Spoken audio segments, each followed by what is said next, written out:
এটা হলো ফেব্রুয়ারির 4 তারিখের ভিডিও, মানে যেদিন আমরা কুম্ভ থেকে ফিরছিলাম সেই দিন। তখন ঘড়িতে প্রায় সকাল 6:30 থেকে 7টা মতো বাজে। আমরা কিন্তু বেরিয়ে পড়েছি প্রয়াগরাজের উদ্দেশ্যে। প্রথমে পন্টন ব্রিজ পার করে আমাদেরকে কিন্তু নদীটা পার হতে হবে।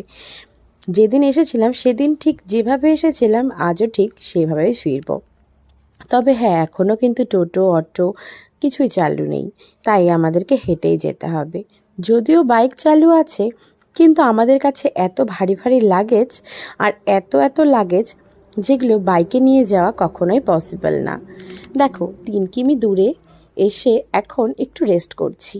এখানটায় বসে একটু টুকটাক খাবারও খেয়ে নিলাম, কারণ সকালবেলায় আমরা সবাই না খেয়ে বেরিয়ে পড়েছিলাম মুখ ধুয়ে। তারপর ফাইনালি আমরা কিন্তু আমাদের যেখানে ডেস্টিনেশন সেখানে চলে এসেছিলাম, ইউপির একটা ছোট্ট গ্রামে। আর গ্রামটা দেখো খুবই সুন্দর, মানে স্পেশালি আমার ভীষণ ভালো লেগেছে, কারণ এই রকম গ্রাম সাধারণত টিভিতেই দেখতে পাই। আর এইরকম গ্রাম দেখে কিন্তু বেশ ভালোই লাগছিল। আমাদের এদিকের গ্রামগুলো কিন্তু একদমই আলাদা, আর এখানকার গ্রামটা একদম আলাদা। আমরা যাচ্ছিলাম কাকুর এক ভাইয়ের বাড়িতে, জায়গাটার নাম আমার ঠিক মনে নেই।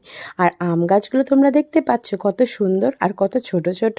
আর এই গ্রামটা দেখে কিন্তু আমার সেই শাহিদ কাপুরের মৌসম সিনেমার কথা মনে পড়ে যাচ্ছিল। মানে গ্রামটা কিছুটা অনেকটা ওরকমই, পুরো গ্রামটাই ঠিক এই রকম। বেশি একটা গাছপালা নেই, আর দেখো কারো বাড়িতেই কিন্তু প্লাস্টার নেই। তো আমরা ফাইনালি যেখানে আমাদের ডেস্টিনেশন সেই কাকুর বাড়িতে পৌঁছে কিছুটা রেস্ট নিয়ে তারপর কিন্তু আমরা বেরিয়ে পড়লাম খেতে যাওয়ার উদ্দেশ্যে। মানে বুনু বলছিল বেগুন ভাজা খাবে, তাই ক্ষেতের থেকে টাটকা বেগুন তুলে আনার জন্য। দেখো কত মহিষ এখানে। আমাদের এদিকে যেরকম গরু দেখতে পাওয়া যায়, এখানে কিন্তু রাস্তাঘাটে অনেক মহিষ দেখতে পাওয়া যায়।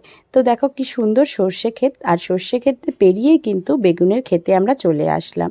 হ্যাঁ, যেই কাকুর বাড়িতে গিয়েছিলাম সেই কাকুর ক্ষেত না ঠিকই, কিন্তু কাকুর গ্রামে ভালো নাম ডাক আছে, তাই যে কারো খেতে গিয়ে যে কোনো কিছু তুলতেই কেউ বারণ করবে না।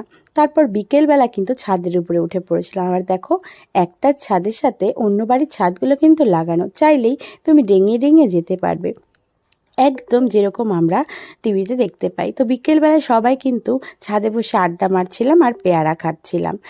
আর এখানের ওয়েদারটা কিন্তু বেশ ভালো ছিল, প্রচণ্ড হাওয়া থাকতো। তাই বিকেল সকাল যখনই হোক না কেন এখানকার বাচ্চারা কিন্তু আমাদের মতো এত ফোন দেখে না, সবাই কিন্তু ঘুড়ি ওড়ায়।